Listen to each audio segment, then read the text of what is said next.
All right, everybody. So this is going to be kind of a all over the place video, but I got a few things I definitely want to say.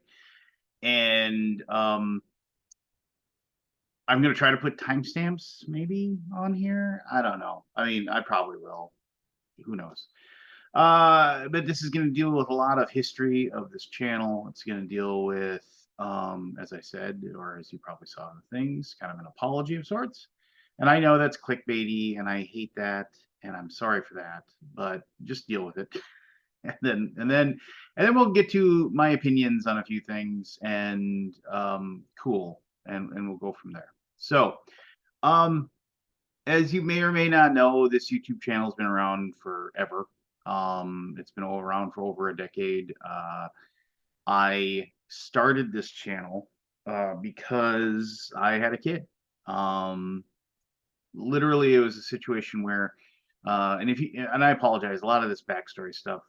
If you followed my channel and you've watched me talk or listened to me talk, this is gonna be a lot of retread. So if I do put timestamps, you could probably like click ahead or what have you. So anyway, um, so uh, when I was young, as I played a lot of Dungeons and Dragons, I played a lot of role playing games in general, all kinds of role playing games, and board games were what me and my friends played when we didn't have enough people around to play Dungeons and Dragons. So, like if the dungeon master couldn't make it, or if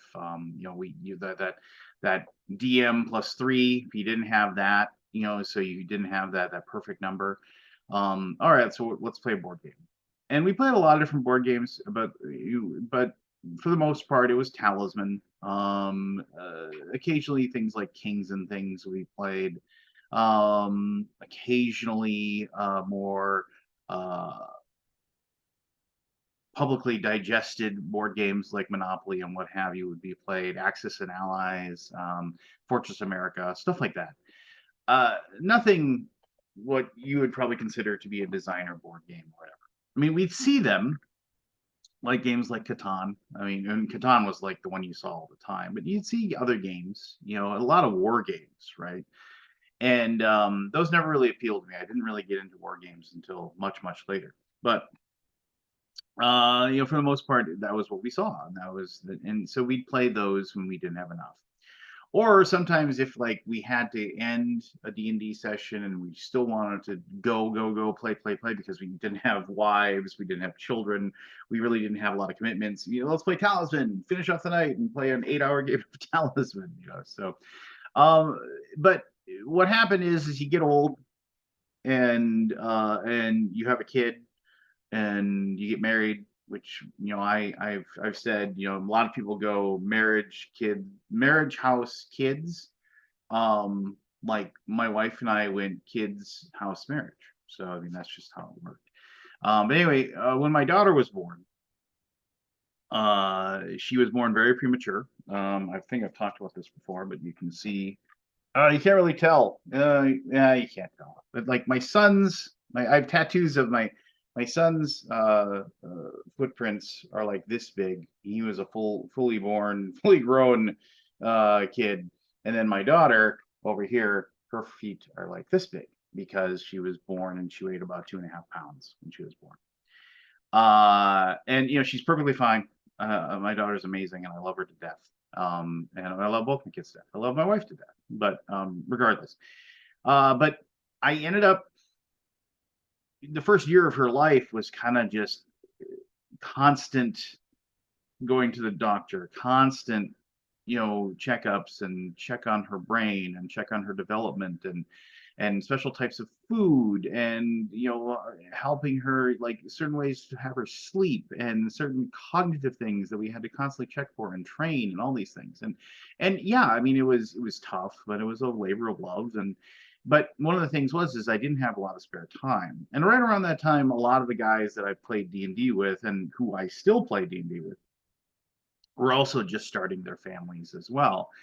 And so when we played D&D, it was the thing where, we had to figure out family obligations and whatever. And so it was really, really tough for us to get together. And we went a long time, I mean, months at one point without getting together and playing role-playing games, which kind of sucked. But what I could do is I could play board games. And so what I did was I started looking into, and this is, like I said, this is when my daughter's going to turn 16. So that's about how long ago it was. I remember going to look at board games online, see if I could find something cool to play. And that led me to picking up Arkham Horror, which was really cool because like I was like, I could, I was like, I had to order it online to get it, but then I found a eBay game seller that actually lived in the town right next to mine, and that fostered a really good friendship with a couple of people that still exists to this day. Um, but they'd sell board games, a lot of Fantasy Flight games, and so I picked up Arkham Horror. And I remember screwing out the rules, but my friends came over one afternoon on a Saturday, and we played at our apartment, and we just loved it. But we knew we screwed up so many of the rules. We knew we screwed up so many things, and so I went online. I Googled like rules explanations for Arkham Horror, and that led me to Board Game Geek, and that led me to another website that doesn't exist anymore called Posy. And there was just all this stuff where I would spend days and days and days just poring over forum posts and reading rules and learning about new board games. And if you're somebody who just gets into board games and you remember that rush of all of the information that comes in, it's overwhelming, but it's just you love it and you just dive in and you're just you can't get enough. And that was me. And what happened was is that since I was reading about all these board games and I was thinking about all these board games, I couldn't play them all as much as I wanted. So I had to start doing something with those board games. And so I started every time I played a game, I would write a review for that game. And then I would post it on like this website that doesn't exist anymore, Posy, and also on Board Game Geek. And I would write and I'd write and I write and I'd write and I'd post and I'd write and I'd post. And I just would love talking to people about board games. And then eventually something happened where somebody suggested, well, why don't you do video reviews? And this is, of course, again, a decade and a half ago. And so, you didn't have an iPhone that had an amazing camera on it or anything like that, and I'll talk about reviewing here in just a little bit. So it was difficult. Like I didn't have a really good camera to use. I remember I had a cheap digital camera that had a video function that was probably 480p. I'm sure if you look at a lot of my old videos, you'll see how crummy they are. And but I started doing video reviews, and it was amazing. Basically, I mean, there were a few people that were doing it at the time. If I remember correctly, and I could be wrong, it was Tom Vassell, it was Scott Nicholson, and it was me. And I think there was a couple other people that I don't remember. And then shortly after that, it was like Joel Eddy and Marco Arnado, and then it grew. But at the beginning, there was like maybe a handful of us that were doing videos, and it felt awesome to do those things. And it felt amazing. It felt amazing to share myself on camera and to have people interact with me and comment and talk to me. And it was weird. Way back when, all the comments were actually like you post your video to Board Game Geek, and that's where all the comments were. Like very few people commented on videos on YouTube back in the day. And I think that had a lot to do with the fact that it was like, I don't think people really had YouTube accounts. Like they just didn't bother signing up for one or whatever. They just watched the video and they didn't set up an account to make whatever. Maybe because anyway, it doesn't matter. My whole point is that like all those comments and everything were just focused right on Board Game Geek. And so I remember I'd wake up in the morning and I'd pull up my Board Game Geek account and I'd check and see who commented and then respond to those comments and share my ideas and thank the people that said something nice and feel bad and somebody said that I didn't know what I was talking about. But for the most part, people were really cool. So anyway, that rush or whatever really, really claimed me a great deal. and it was cool. It was cool being on the like the initial wave of people that were doing that stuff. And I'd be lying if I said that I didn't have a wave, if I didn't look back at that and think, oh, that was really cool, or maybe I should have kept with it, and obviously because this channel is nowhere near what it was. But I also think, well, yeah, but I managed to turn my YouTube channel into working in the industry, for, almost a decade now. So I really can't complain. Anyway, that's not really, that kind of gives you a background on that. So somewhere along the way, Kickstarter came into existence. And what happened was, it was that people had Kickstarter games. And I remember Tom Vassell was the person, I think he did the very first ever game about a Kickstarter, a video about. And he did, and I mean, I think it was, I'm almost positive it was for a TMG game. And I can't for the life of me remember what TMG game was the first one they took to. I work for the dang company. You'd think I'd remember. Somebody will. I'll either remember it while I'm talking here, or I will. Oh, it was the space deck building game or deck planning game. Eminent Domain. And so Tom did that video, and he was very, very plain. He said, "Hey, I was paid to do this, and just to show off the game and talk about it." He was the first person to do that for a board game, if I remember correctly. A company contacted somebody, said, "Hey, we're willing to give you X amount of money if you're willing to do some coverage on your channel for doing so." And I think shortly after that, Tom said he didn't want to do it anymore. I mean, like it was, and if you go back, if you can find his Eminent Domain video, and this is not, if anybody takes this as me saying something negative about Tom, I don't have anything negative to say about Tom at all. Tom is a friend, and I always enjoy seeing him. And he and I maybe have had disagreements in the past, but Tom is a genuinely kind and decent person. And I just, and I'll tell another story about that here in just very shortly about that. Well, not very shortly, it's me, but I'll get back to that. He's a good guy, and I'm not saying anything negative about him. Actually, and to Tom's credit, after doing that video, if I remember correctly, he didn't do anymore, or if he did them very sparingly. Now I realize the Dice Tower has a section of people that do Kickstarter previews. Mark Street, another friend of mine, and I might, that might change, or I might be wrong at this point. I'm not really up on the whole reviewer world kind of thing. But after that happened, what happened is that people would reach out to me and say, "Hey, I've got a game coming on Kickstarter. Would you mind doing a video?" And I was like, "Sure, what the heck, I'll do them." And for a while it was really work. I didn't ask for any money. I didn't get paid for it. It worked really well because those Kickstarter pages actually would put the video on there, and then I would get tons and tons of views on those videos because of the fact that it was a Kickstarter page. There wasn't a million board game Kickstarters going on at any given time. There was like maybe 2 or 3, and so people were excited about those games, and they were excited about what was coming out, and so I would get a lot of views and a lot of traction on that stuff.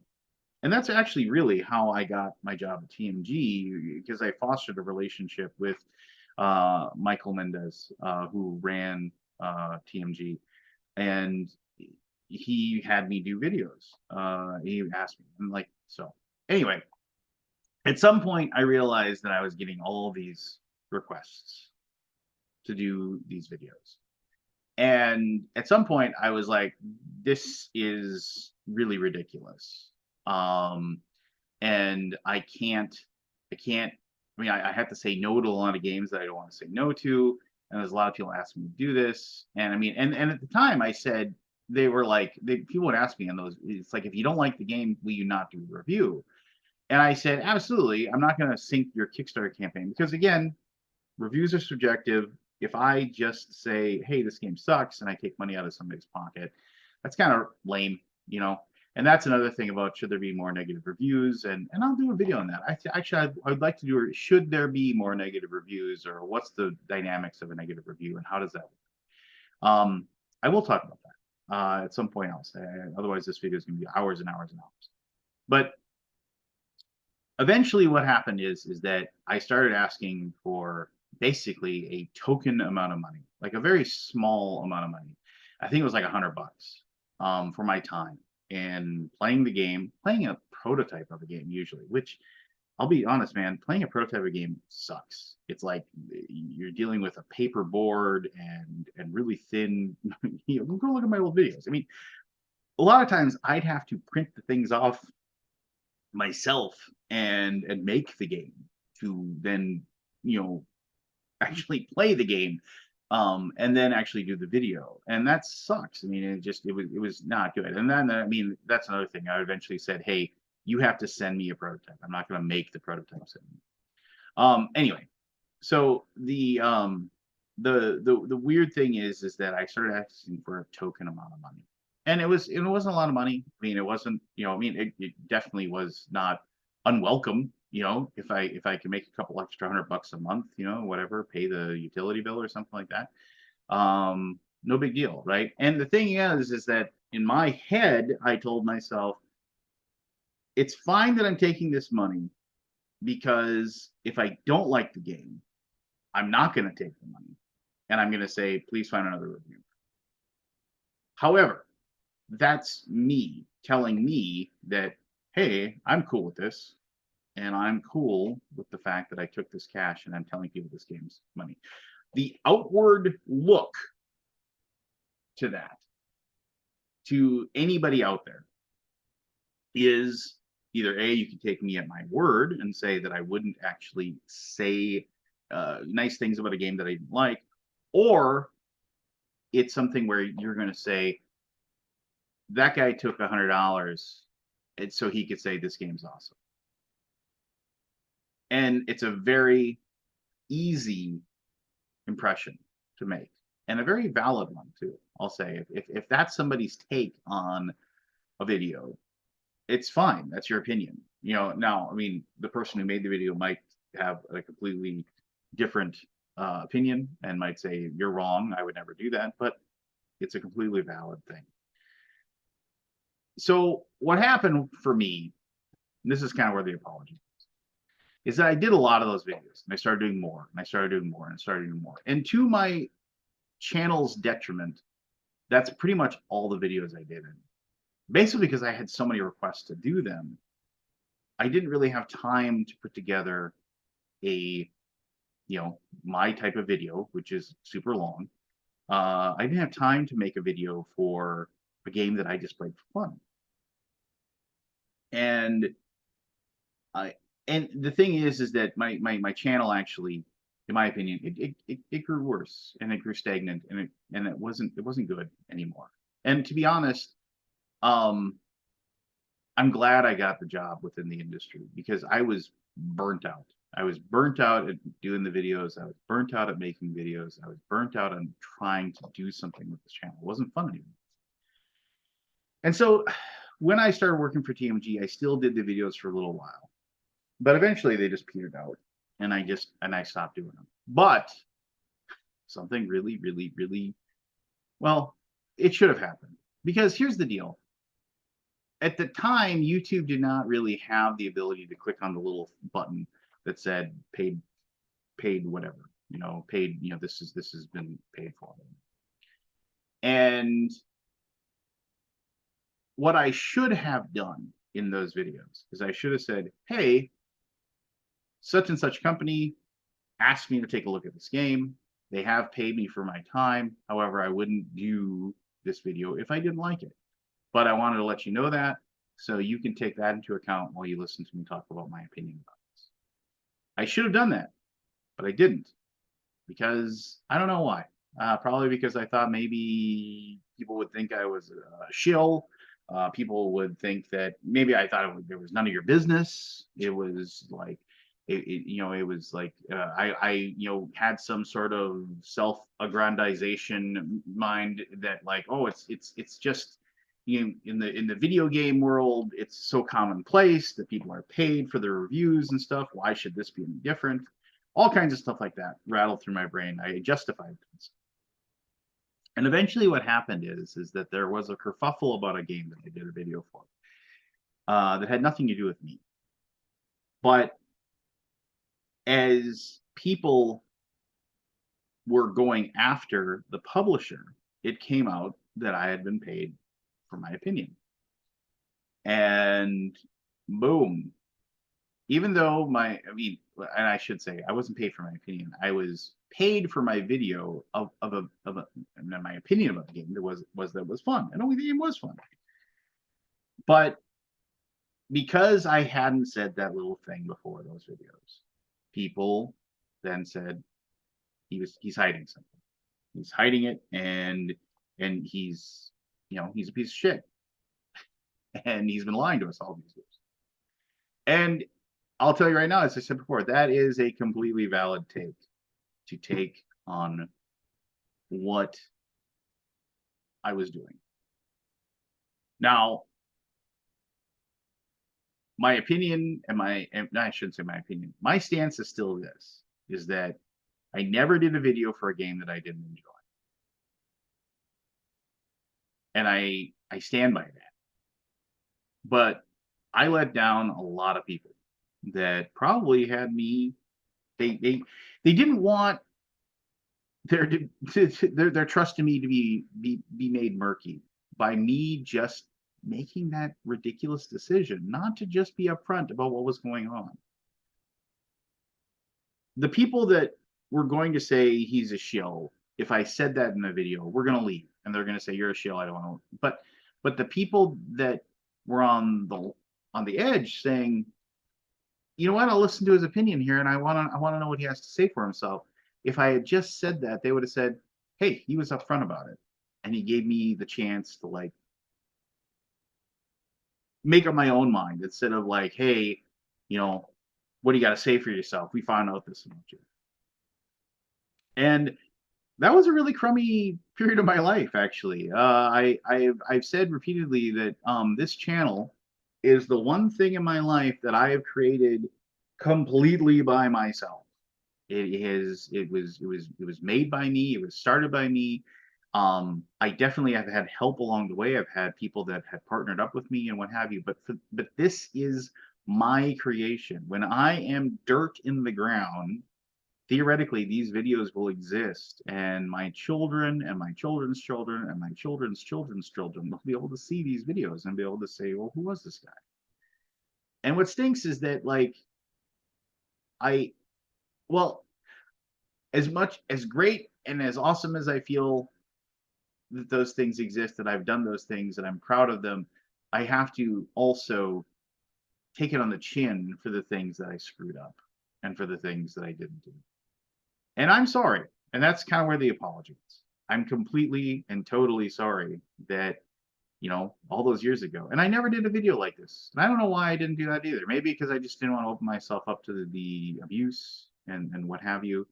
And the thing is that there was, and I took it on the chin from a lot of people. A lot of people had a problem with me. And they absolutely had a reason to. And I feel bad for what I did.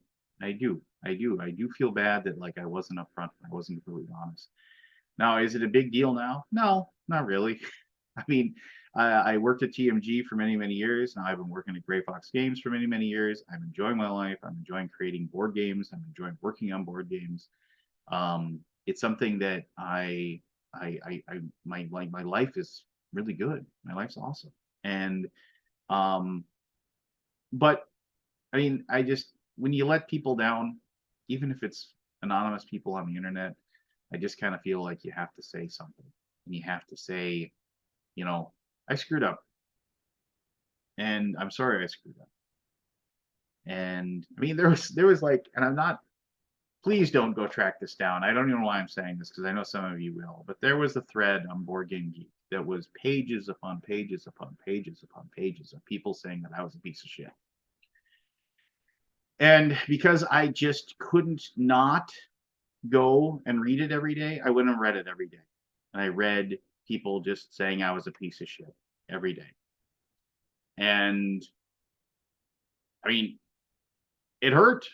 I mean, it really, really, really hurt. And I'm not looking for sympathy.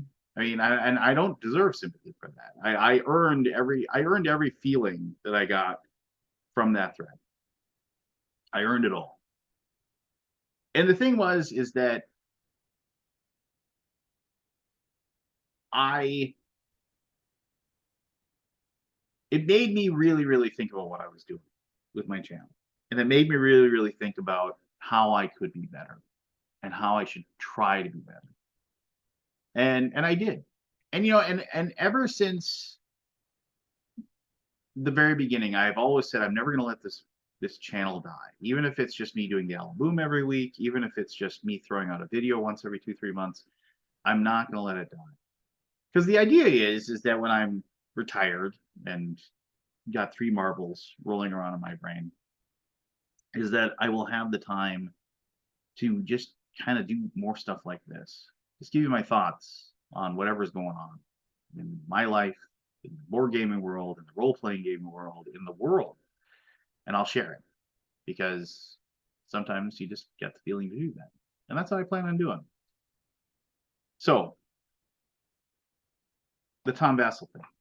So, when that thread came out and told me I was a piece of crap and I felt completely down, I was at Origins right around, and this was right around, I was at an Origins, and it was right around the time when that thread was just on fire. Multiple posts, dozens of posts in a day. And I was if you've ever been to Origins, it's next to the convention center, is next to the North Market. North Market's a place where you can get all kinds of great food and ice cream and what have you. But I remember I walked and I was standing in the North Market and I was actually looking at the thread on my smartphone, just feeling like crap. And somebody tapped me on the shoulder, and it was somebody that was taller than me, which is not really common. Not that I'm trying to brag about being tall, but I mean, I've always been tall. And I looked over and it was Tom. And Tom, like I said, Tom and I have been friends forever. I was like, oh, hey, Tom. And he had, I mean, he wasn't looking to see what I was looking on the phone, but he just looked at me and he said, how you doing? And I said, and I was like, I don't know, man. I've had better days. And he's like, yeah, I know. And then he sat there and unbidden from me, I hadn't reached out to him for advice or anything like that. Unbidden to me, he took 15-20 minutes out of a big convention day for us to go and sit down, and he gave me my support. He gave me support. He told me that, not to let the people who were trashing on me to bring me too far down, and he also kind of just gave me a little bit of self-correction too, just like, hey, just this is how you do better in the future, things like that. And I've told him in person repeatedly how much I appreciated that he did that. And but like I said, Tom's a good dude. He's just a nice guy. And that's what I was alluding to earlier. So that's the apology. So now I want to just take some time, and I feel bad that I'm saying or I'm talking about this right now because it's during, obviously, and I'm not going to talk about anything to do with what everybody's a buzz about. And, for all I know, the buzz has died down at this point. But what I will say is this, is that people like to get up in arms about reviewer integrity.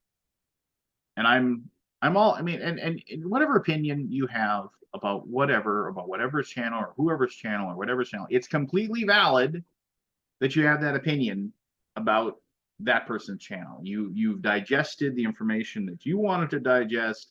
You have thought about it. You have, whether it is one post on one Facebook thread ever, or if you've read every single bit of information you can find out about it, you've digested all that you feel you need to digest, and you've made up your mind about that, and that is your opinion. And as I've always said, opinions are just as valid. People's opinions across the board are completely valid. So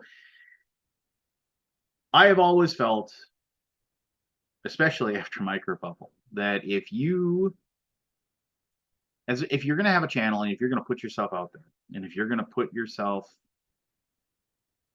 on a placard basically and to have somebody come and throw rocks at you, if somebody decides to throw rocks at you, you kind of have to deal with it.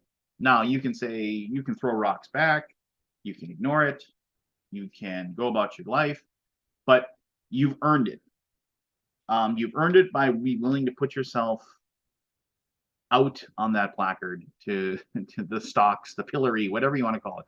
You've earned it by allowing people to like see you for what you are and getting to make up their mind about you. And whenever I see anybody say, "Oh, I just wish people were negative about my stuff," well, just I mean, I know it sucks. From personal experience, I know it sucks to have somebody who doesn't know you or people that do know you say, "Ah, you suck." You know, that hurts. It doesn't matter. It doesn't matter who you are. Everybody can talk about I'm a wall of stone, you know, but it doesn't. But you have to learn to figure out just to block, delete, and move on. You know, and just and and concentrate on the positive. It is super tough to do. It is not like it's like, oh, okay, done. You know, it is not something that's easy to do, but you need to. And you need to figure out how to do it. You need to figure out, or you're not going to be able to make it as somebody who makes videos and or writes reviews or does a blog or you know whatever. You're not going to be able to make it. I think that if you're going to put your face out there and put your name out there, it is also your job to make sure that the stuff that you're making, the stuff that you're showing, should be as transparent as possible. Take it from somebody who wasn't. It's always better to be transparent and have somebody come at you later.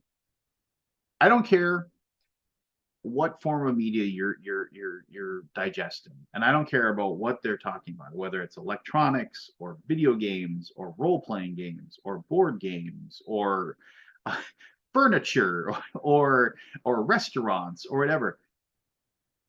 There is a very very very good chance that person that is making that particular piece of media for you to digest has in some way been compensated for the work they're doing. The big thing is that being compensated does not necessarily mean shill. Taking the time to do something on your own, whether it is whether it is a blog, whether it is written reviews, whether on your website, whether it is making videos you post on YouTube, that takes time and effort that like most likely for the vast majority of people that are doing that stuff is done outside of their normal job, outside of the time they spend with their family, outside of the time they spend with their friends. And they're doing it because they love to do it. And I'll just say right now, like the very first time somebody reached out to me and said, "Hey, I'd like you to review my game. Could I send you a free copy of it?" Mine was blown. Somebody was going to send me a $50 thing in the mail to play and then offer up my opinions on it. It was the higher up guy at AEG. He wanted to know if he could send me some board games for me to review. And I was just like, and to this day, whenever I run into him, I always take the time to say, "Thank you, man. I mean, like you were the one that made me realize that what I was doing was worth something." And anyway, my whole point here is that um, there's levels of compensation, obviously. If you're getting hundreds of dollars to put your work together, that's your time. And I do think that people should be compensated for their time. I don't think there's something inherently wrong with getting $100, $200, $1,000, or whatever for their time. Trust me, working for board game companies, I contact people all the time about doing coverage for our games. And once a channel reaches a certain level of exposure, the first thing I get back from them is, these are my rates that I charge for doing X. And it is a list of things. Now, there are tons of people out there who don't take $1, but they still take a game. They still take a game that costs money, that gets sent to them. And at some point, like, our acceptance of what is okay changes for the vast majority of people. I can remember back in the day seeing threads of people saying, and you can find them on Board Game Geek unless they've been deleted, people saying, should I trust Tom Vassell because he gets free board games? He doesn't say that he gets the game for free on his channel. He should say that, but he doesn't. And that's why I don't trust Tom. You know, I mean, it's just kind of like, and that was a major thing of contention for the longest time. Now, it's like nobody cares. Nobody cares if somebody, well, I shouldn't say nobody, but the vast majority of people don't care. They understand. It's like they want Tom or Man versus Meeple or whatever. I mean, and I'm not trying to call out any channel in any way, shape, or form here. I apologize if you think I'm calling anybody out, because I'm not. Everybody accepts the fact that they are getting a free copy of the game sent to them for their time so they can do that. The problem is, for whatever reason, is that people have decided that, like, and it seems to be, well, I'd actually say the vast majority of people don't care, but it is a semi-large but vocal group of people that feels that if money changes hands, that pollutes the waters. But nobody says anything about any of the big giant video game channels for doing that. You know they're being compensated. It's just commonplace. Nobody says anything about like high-end electronics. Nobody says anything about like car reviews or any of those things, because it's like, it's one of those things where, and to be fair, some of the stuff I've mentioned, like some of those places, they're in, like in the back in the day, it would be a car magazine. So the people that were reviewing were already getting paid a lot of money or whatever by that magazine to do the thing or whatever. So maybe there wasn't compensation, but you understand what I'm saying. You understand what I'm getting at. And it's just one of those things where, in my opinion, we're moving towards a point where if somebody is going to say, oh, you know, that person got paid $1,000 to spend the time to play that game several times, to set up their giant camera rig, you know, that cost them thousands of dollars to get, then to take the time to edit that video and create that video and then upload that video on YouTube, they're gonna be like, oh, they got paid $1,000 for that, for like what was probably 10 hours of time for them, not counting the time they probably not even counting the time it took to play the game. You know, people are gonna like, who cares? I don't care. But we're not there yet. We're not there yet, at least for a very large contingent of the hobby. But we're gonna get there. We're gonna get to a point where people are gonna be like, I don't care. I don't care. Because you know why? Because I trust that reviewer. I trust that channel. I trust those people that they aren't going to give me a blast of crap and try to sell me on something that's garbage.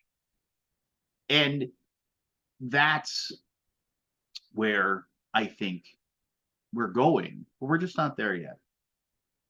Now, ultimately, it's up to everybody to decide whether or not they feel the integrity of a certain person, of a certain channel, or whatever is intact, and whether or not they can believe in them. But isn't that just like the same with everything? I mean, like, I decide what movies I watch. I decide what television shows I watch. I decide what music I listen to. If I don't think that music is good, I'm not going to listen to it. If I don't think this TV show is good, I'm going to turn it off. If you don't think that you can trust what a reviewer is telling you, don't watch them. And it's okay to be upset. It's okay to be annoyed, but ultimately, who cares? I mean, I just, it's one of those things where it's like, yeah, you can be annoyed that you felt you had this like level of trust or whatever. And I realize this is kind of in conflict to me apologizing, though. But there is that icky feeling of like, oh, I expected better from you. You know, I really like what you did, and now I got to deal with this. That's completely real, and that's completely valid, and there's nothing wrong with feeling let down, but it's ultimately, I don't know, just find another channel, find another person to watch, find another outlet that gives you the news that you want about the thing that you like, that doesn't involve those people, that person, that channel, or what have you. And again, I'll just say this to any reviewer, anybody out there: just be as transparent as possible. Be as absolutely transparent as possible, because if you don't, and eventually somebody finds out that you weren't as transparent as you possibly could, it's going to come back and bite you on the ass. And trust me, as somebody who got bit in the ass, it's not fun. So yeah, there you go. That's what I had to say about that. And hope you like this. I know it was all over the place. I'm sorry about that. I've always felt I needed to say something about, the garbage that happened all those years ago, and this seemed as good as time as any to say so. Remember, every night, Wednesday nights at 9 p.m. Central Standard Time, the Alaboom. Sometimes we start late, I mean, admittedly, but the Alaboom. I know, like, the tens of you that enjoy it tune in every week, and I appreciate you all. But if you ever want to sit around listen to a bunch of old white men and occasionally Jeremy Howard show up and talk about board games and life and the stuff that's bothering us right then and there, please feel free to tune in and check that out.